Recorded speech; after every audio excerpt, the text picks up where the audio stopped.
Hello everyone. It's lovely down by the canal today.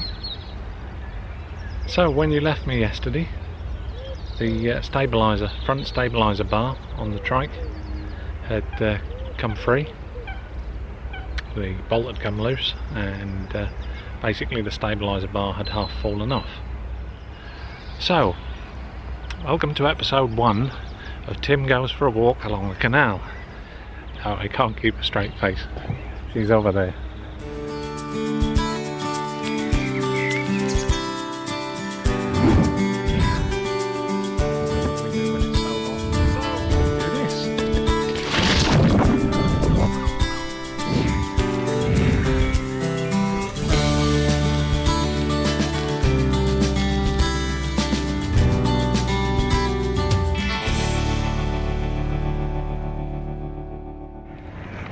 So finally we reached day 10.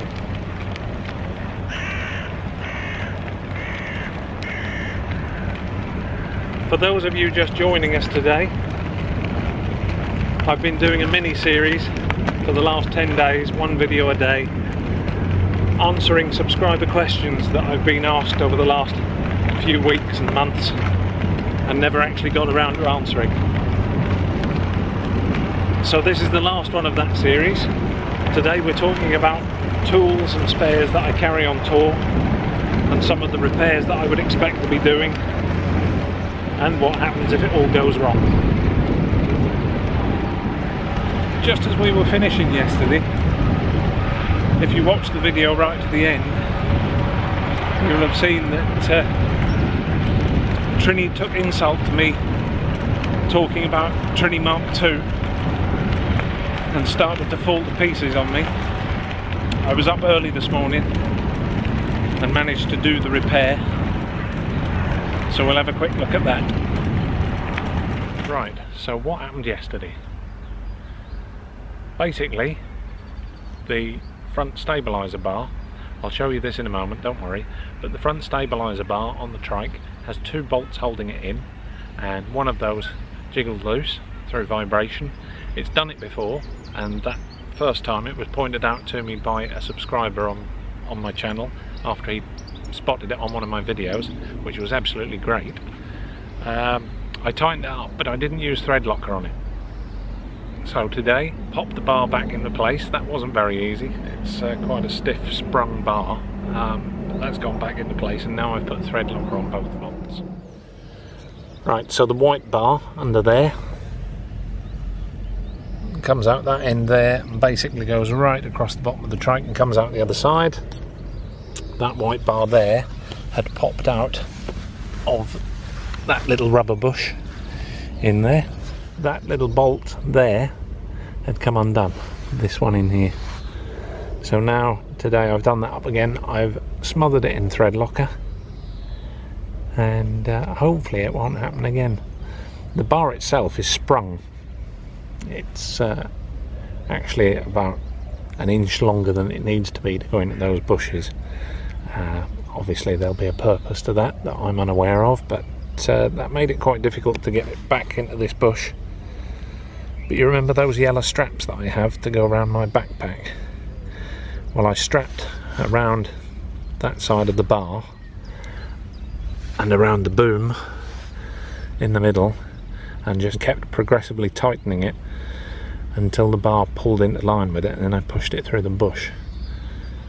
So not only am I happy that I did the repair myself and that it was very easy, or moderately easy, but I'm also confident that should that happen out on the road on tour, I can also fix it there. I like to do that. When something goes wrong with the trike, I like to use only what I would have with me whilst I'm on tour, which is exactly what I did this morning.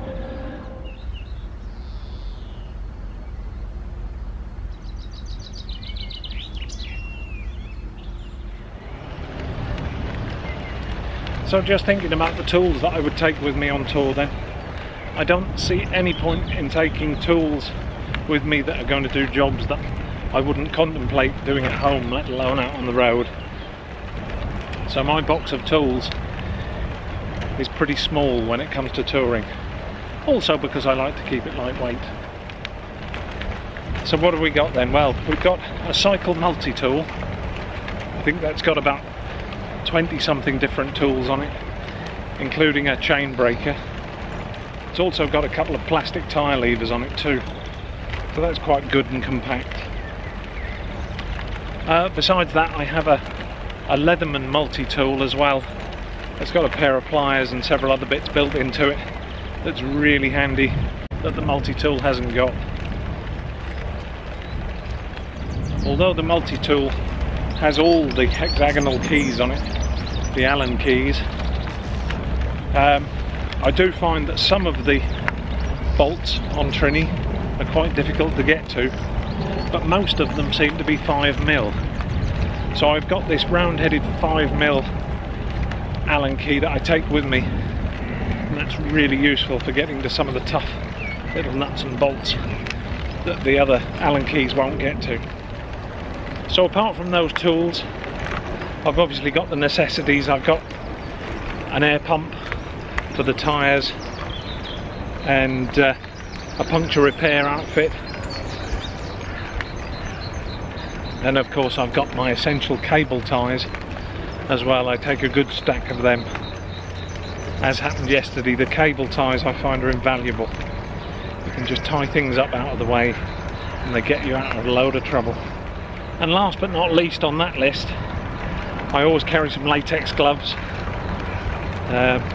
Saves getting all that oil and dirt on your hands. Not only does it save you from getting dermatitis perhaps, but also when you get back on the trike, the last thing you want is dirt and oil all over the handlebars, because that'll be on there forever. So yeah, latex gloves, I also take those. So those are pretty much all the tools that I take. Don't think there's any others. I'll add them in text if there is later on. So what about spare parts? Again, I think there's probably some spare parts that some people would take that I wouldn't. The one that comes to mind there is spokes. I know how to fit a spoke, don't get me wrong, but balancing a wheel afterwards, after fitting a new spoke, I think the wheel would probably be just about as unbalanced as with the spoke missing, to be honest. So yeah, apart from that, so yeah, the spare parts that I take are actually a very, very small list. I've got a selection of bolts, different size bolts in a little bag that I take with me in case bolts fall out, as they inevitably do through vibration. I carry inner tubes as well as a puncture repair outfit. At the side of the road I would much prefer just to stick a brand new inner tube in, worry about the puncture repair later when I'm more comfortable. It's much easier to do a puncture repair in a hotel room or in your tent at the end of the day than it is by the side of the road with traffic going past, or maybe in the rain. I just stick the inner tube in and I'm back on my way again in 5 minutes. Brake shoes. Brake shoes is a new one for me. I didn't take brake shoes with me to the Netherlands last year, and I wish I had.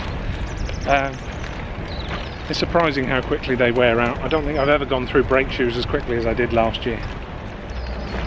So I think that's it for my tools and spares that I carry whilst I'm on tour. Yeah, I mean, we've been talking about it earlier in the week. Much of my maintenance will already have been completed before I even set off on tour this year. I'll already have new brake shoes, new tyres. Looks like this year the drivetrain's going to be completely overhauled with new chain. The sprocket at the back will be turned round, new idler under the seat. I shall make sure that everything is oiled, tightened and just ready to go. So hopefully not too much will go wrong anyhow.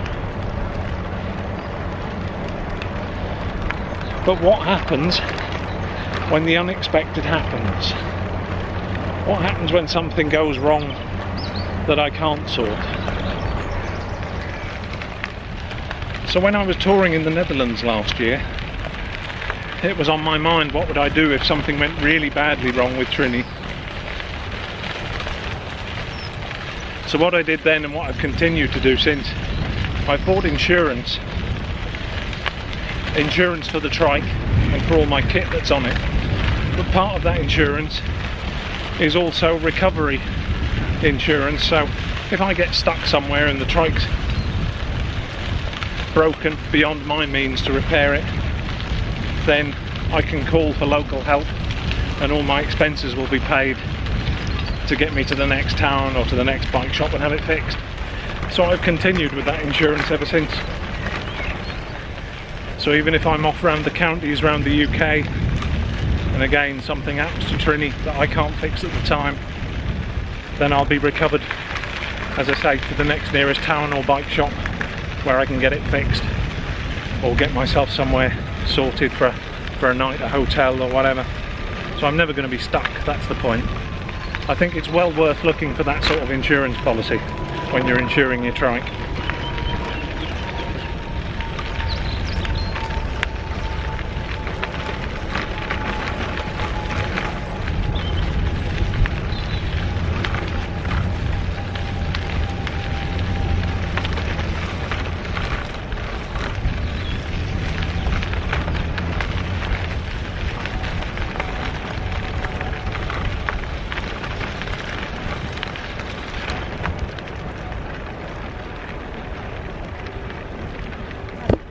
Alright chaps? Alright. Oh yeah.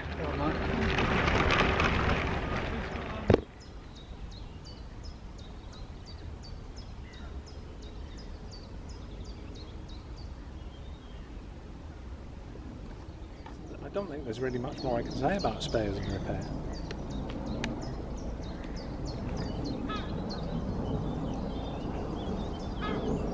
Thankfully it's not something I've had a lot of experience with. Trinny's quite a high spec quality trike, so touch wood, I don't have to do too many repairs on it at the moment. Yesterday being the exception, of course. So shall we have a look at some of yesterday's comments? They're always good fun.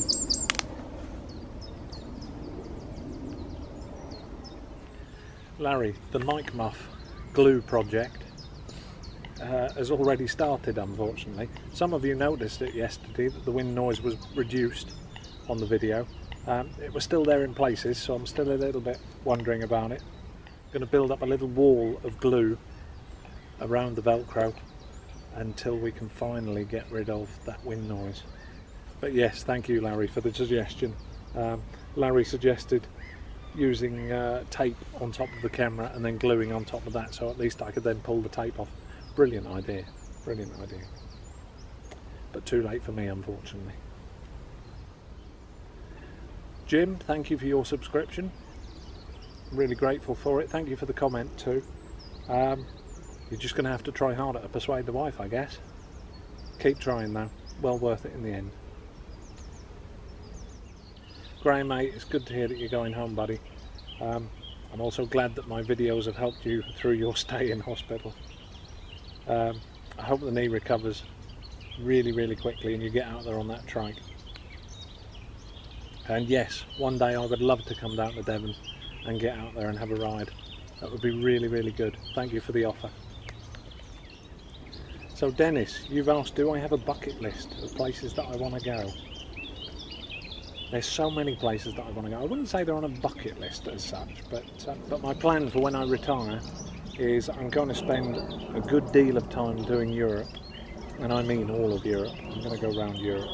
Hopefully I'll still be vlogging then, and everybody here will get to see it. Another big one for me would be the Dalton Highway, I think. I've got to come to North America and do some of North America. There's so many things over there that I want to see and do. Bicycle Touring Pro Darren Elf has just finished a short 3-day tour around Yellowstone Park. Check that one out on his channel. I'd love to do that. Don't know whether I'd fancied riding a trike around Yellowstone Park's roads though. Apparently there's not much of a shoulder. But no, definitely I'll be coming to North America at some point to do some over there. Is there anywhere else? No, I can't think of any more offhand. I know as soon as I switch the camera off, I'll go, oh yes, I wanted to do that one as well, but no. But they're my big things at the minute.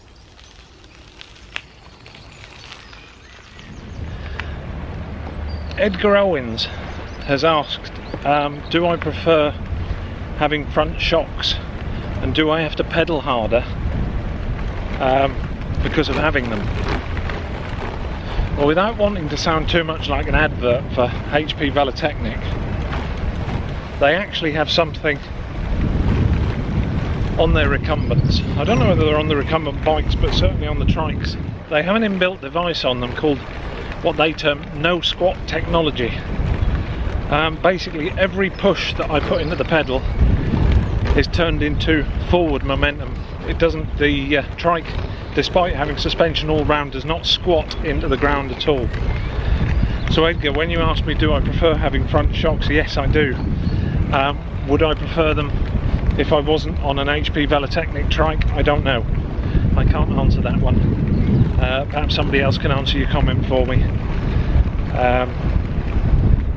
But I certainly love having the suspension all round. I think it's great. Hello again, CJ. CJ Belgrave has invited me to ride with him in New York City.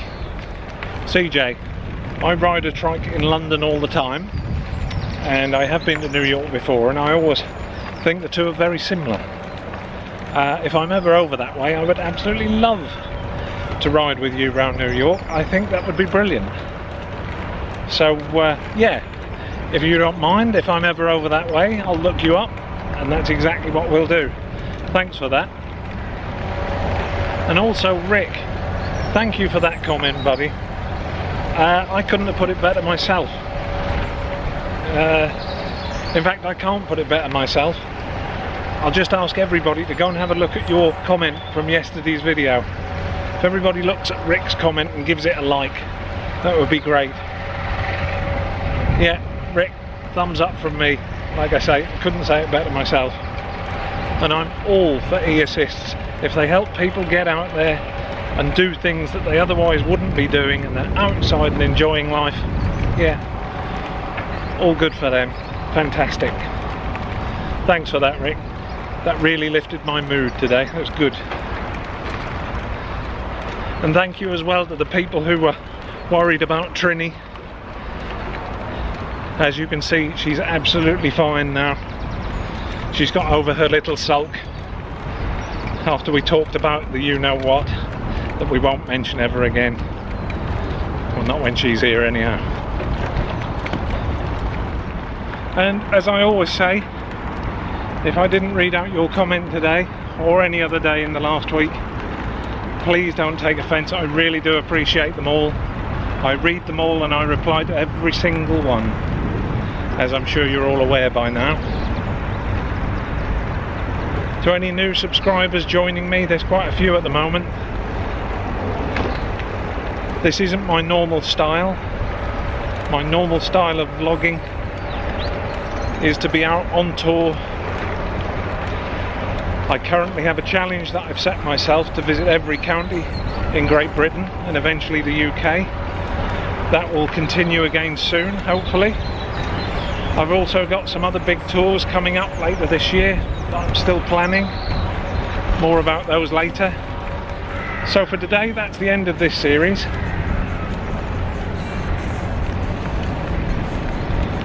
If my subscribers keep sending me suggestions, then as soon as I've got enough to make maybe a week's worth of these, I'll be back and I'll do it all again. I already have one from Greg. Thank you for that, Greg. So that's about it, guys. I hope you've enjoyed it. I've got to say, I've really enjoyed the last 10 days. It's been a real big learning experience for me, and I hope everybody's got something out of it. I've been amazed at all the help and advice that you guys have been giving me. Right then, guys, I'm going to enjoy the rest of the afternoon. I hope you all have a good day. I'll be back with more soon, don't worry. But until then, take care of yourselves. Cheers then. Ta-da. sideways up or down, it's all